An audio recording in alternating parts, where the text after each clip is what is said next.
City big news देख रहे हैं आप और मैं हूं आपके साथ साक्षी सोनी। तो चलिए नजर डालते हैं आज की खास खबरों की ओर। सबसे पहले खबर आ रही है हरियाणा के अंदर लगी पाबंदियों को लेकर के। जी हां, लगातार सरकार ने पिछले कई समय से महामारी अलर्ट सुरक्षा अभियान के तहत पाबंदियां बढ़ा दी गई थी, लेकिन जो है सिनेमा की बात की जाए या फिर ओपन स्पेस की बात की जाए, वहां पर 50% क्षमता ही रखी गई थी ताकि लोग वहां पर आ सके। लेकिन अब जो है हरियाणा सरकार ने सारी पाबंदियां हटा दी हैं। केंद्र सरकार ने ऑर्डर पास कर दिया है कि अब जो है महामारी अलर्ट सुरक्षित अभियान के तहत सभी पाबंदियां हटा दी जाएंगी। और इन पाबंदियों के अंदर आखिरकार क्या कुछ निर्णय लिया गया है वो आपको बता देती हूँ, क्योंकि लगातार लोग पूछ रहे हैं कि भाई क्या अब सब कुछ खुल गया है। तो सबसे पहले आपको बता दूं, जी हाँ, सारी की सारी पाबंदियां हटा दी गई हैं, सब कुछ खुल गया है। कोरोना की तीसरी लहर अब कमजोर पड़ चुकी है और बाजारों, संस्थानों, ऑफिस आदि पर लगाई गई लोग जो भी रोक थी, जो भी पाबंदियां थी, वो सारी की सारी हटा दी गई हैं। अब बाजार पूरा समय से खुल सकेंगे। Cinema hall, multiplex, entertainment park, प्रदर्शनी जो है अब 100% क्षमता के साथ खोलने की छूट दे दी गई है। भीड़ जुटाने के लिए परमिशन की जरूरत नहीं लेनी होगी। शादी और दाह संस्कार में लोगों की संख्या को लेकर पाबंदी नहीं होगी। इसके अलावा धरने, प्रदर्शन और रैली भी की जा सकेगी। चीफ सेक्रेटरी संजीव कौशल ने मास्क और सोशल डिस्टेंसिंग का पालन करने की सलाह भी दी है। जी हाँ, भले ही पाबंदियां हटा दी गई हो, लेकिन मास्क अभी भी लगाने की सलाह जो है वो दी गई है। लेकिन आपको बता दूं, प्रदेश में कोरोना के 714 नए संक्रमित जो है एक ही दिन के अंदर अभी भी मिले हैं। हालांकि केंद्र ने भी राज्यों से कोरोना के चलते लगाई गई अतिरिक्त पाबंदियां खत्म करने के लिए कहा है और इसके चलते 21 जनवरी से लगातार मरीज घटने को लेकर के मुख्य सचिवों को पत्र लिख करके इसकी परमिशन भी मांगी गई है। हालांकि आपको क्या लगता है, क्या अब सारी पाबंदियां हटा देनी चाहिए थी? वो नीचे कमेंट सेक्शन के अंदर लिख करके बताइए। चलिए दूसरी खबर की ओर बढ़ते हुए आपको बता देते हैं कि दीप सिद्धू, जिसका नाम आपने पिछले साल 26 जनवरी को सुना होगा, दिल्ली के 26 जनवरी के उस पावन पर्व के ऊपर जहां पर सारा देश इकट्ठा होने वाला था, किसानों ने ऐलान किया था कि वो सभी ट्रैक्टर मार्च लेकर के केएमपी हाईवे के ऊपर निकलेंगे और लाल किले तक ट्रैक्टर मार्च करेंगे, जहां पर हर साल प्रधानमंत्री झंडा फहराते हैं। इसी बात को लेकर के आपको बता देती हूँ कि आखिरकार दीप सिद्धू ने किया क्या था। दीप सिद्धू ने ट्रैक्टर मार्च आधे रास्ते ही पहुंचा था। दीप सिद्धू पहले ही लाल किले पर जा करके एक झंडा फहराया था, जिसको कहा जा रहा था कि लाल झंडा फहराया गया है, कुछ ने कहा कि तिरंगा झंडा फहराया गया है। उसी दीप सिद्धू की अब जो है कल मृत्यु हो गई है। जी हाँ, सड़क हादसे के अंदर दीप सिद्धू की मृत्यु हो गई है। हालांकि पोस्टमार्टम जो है उसका कर दिया गया है और पोस्टमार्टम करने के दौरान आपको बता दूं कि दीप सिद्धू जो है वैलेंटाइन डे के ऊपर भारत आया हुआ था और भारत के लगभग जो है हरियाणा के अंदर वो आया हुआ था और हरियाणा के सोनीपत के अंदर वो अपनी गर्लफ्रेंड के साथ बैठा हुआ था। गर्लफ्रेंड के साथ बैठते हुए एक ट्रैक्टर से जो है उसकी टक्कर हो गई, जिसके चलते दीप सिद्धू की तो मृत्यु हो चुकी है, लेकिन उसकी गर्लफ्रेंड को कुछ ज्यादा चोटें नहीं लगी है। इसी वजह से लगातार पूछताछ जो है अभी भी जारी है। हालांकि बताया जा रहा है कि ट्रैक्टर जो है चल रहा था, उससे पहले सीन ऑफ क्राइम पे बताया गया था कि ट्रैक्टर जो है वहां पर डटा हुआ था। हालांकि अगर दीप सिद्धू की बात की जाए तो उसकी गाड़ी से एक शराब की बोतल भी बरामद की गई है जो यूज्ड है, यानी कि आधी पी हुई है।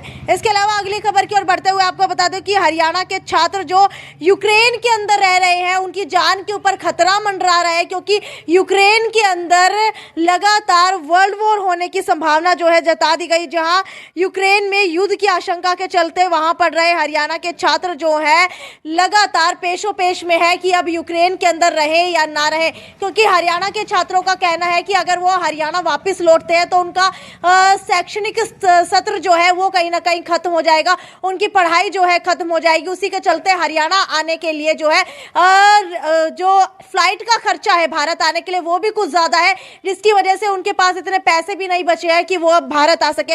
हालांकि देखने वाली बात यह है कि जो रूस और यूक्रेन के बीच युद्ध की आशंका बनी हुई है, उसके चलते कितने छात्रों का जो है भविष्य अब खराब होने वाला है, या फिर भारत सरकार जो है उनको बचाने के लिए जरूर कुछ ना कुछ करने वाली है। इसके बाद अगली खबर की ओर बढ़ते हुए आपको बता देती हूँ कि 8वीं के अंदर हरियाणा सरकार ने यह ऐलान किया था कि बोर्ड की परीक्षाएं ली जाएंगी और बोर्ड की परीक्षाओं के चलते अब जो है कई छात्र अनिद्रा का शिकार हो रहे हैं, डिप्रेशन का शिकार हो रहे हैं और भी बहुत सारी बीमारियों के लगातार जो है शिकार होते जा रहे हैं, क्योंकि क्योंकि उन्होंने पढ़ाई नहीं की थी।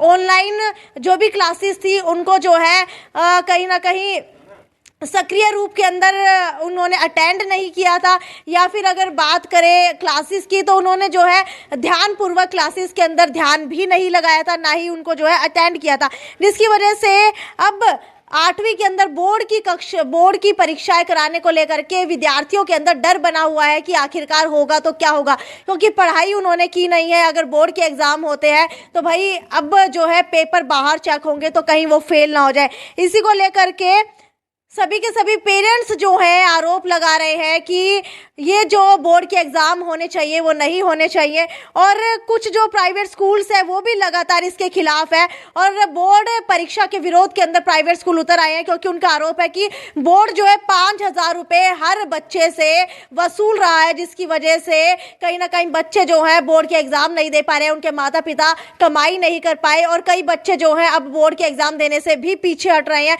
जिसकी वजह से उनका भविष्य खराब ना हो जाए। इसीलिए प्राइवेट स्कूल जो है लगातार ये कहीं ना कहीं विरोध करते हुए दिखाई दे रहे हैं। इसके अलावा आपको बता देती हूं कि प्रति विद्यार्थी के रजिस्ट्रेशन के नाम पर 5,000 रुपए का शुल्क वसूला जा रहा है। एनरोलमेंट पर 100 रुपए, वार्षिक परीक्षा शुल्क के 450 रुपए निर्धारित कर बोर्ड ने पैसे कमाने का जरिया बना लिया है, जो स्कूल और अभिभावकों को जो है बिल्कुल भी मंजूर नहीं है। आपको क्या लगता है कि क्या स्कूलों को इस तरीके से 5,000 रुपए फीस जो है बोर्ड जो स्कूलों से 5,000 रुपए फीस वसूल रहा है, क्या वो सही है? क्योंकि अगर ऑनलाइन एग्जाम्स की बात की जाए तो ऑनलाइन एग्जाम्स कहीं ना कहीं बच्चे देना चाह रहे हैं और बोर्ड की परीक्षाओं का डर जो है उनके मन के अंदर बैठा हुआ है, क्योंकि कोरोना के अंदर ज़्यादा कमाई भी उनके माता पिता नहीं कर पाए थे। हालांकि अगली खबर की ओर बढ़ते हुए आपको बता देते कि बॉलीवुड में डिस्को का ट्रेंड लाने वाले संगीतकार और गायक बप्पी लहरी जो है 69 साल की उम्र में मंगलवार रात 11:45 पर हम सबको छोड़ करके जा चुके हैं। हालांकि पूरा बॉलीवुड नहीं बल्कि पूरा देश उनको याद रखने वाला है, क्योंकि वो बप्पी लहरी वो है जो लगातार सोने से लदे रहा करते थे, जो हमेशा अपने गले के अंदर, अपने हाथों के अंदर जहां पर भी सोना पहना जा सकता है वहां पर वो सोना हमेशा पहना रखा करते थे। जवानी जाने मन गाने के बाद जो है बप्पी लहरी कुछ ज़्यादा फेमस हो गए थे। हालांकि अगली खबर की ओर बढ़ते हैं, आपको बता दूं कि लगभग 5 राज्यों के अंदर इलेक्शन चल रहे हैं, लेकिन सबसे ज़्यादा नज़र है यूपी और पंजाब के ऊपर। पंजाब का हाल क्या है वो आपको बता देते हैं कि कांग्रेस जो है 44 सीटों पर सीधे तो 46 पर तिकोने मुकाबले में फंसी है। अगर आम आदमी पार्टी की बात करें तो 37 सीटों पर सीधे और 44 पर तिकोने टक्कर में आ गई है। शियद और बसपा जिसका गठबंधन है वो 33 पर सीधे और 34 पर तिकोनी लड़ाई के अंदर आ गई है। वहीं एनडीए 7 सीटों पर सीधे और 12 सीटों पर जो है तिकोने मुकाबले में आ चुके हैं। हालांकि आपको क्या लगता है कि पंजाब के अंदर क्या कुछ रहने वाला है वो मुझे नीचे कमेंट सेक्शन के अंदर लिख करके बताइए। अब नजर डाल लेते हैं हिसार की खबरों की ओर। हिसार के अंदर कल हिसार राजगढ़ रोड पर टायर फटने से अनियंत्रित कार पेड़ से टकराई, 2 दोस्तों की मौत हो गई, 2 घायल हो गए।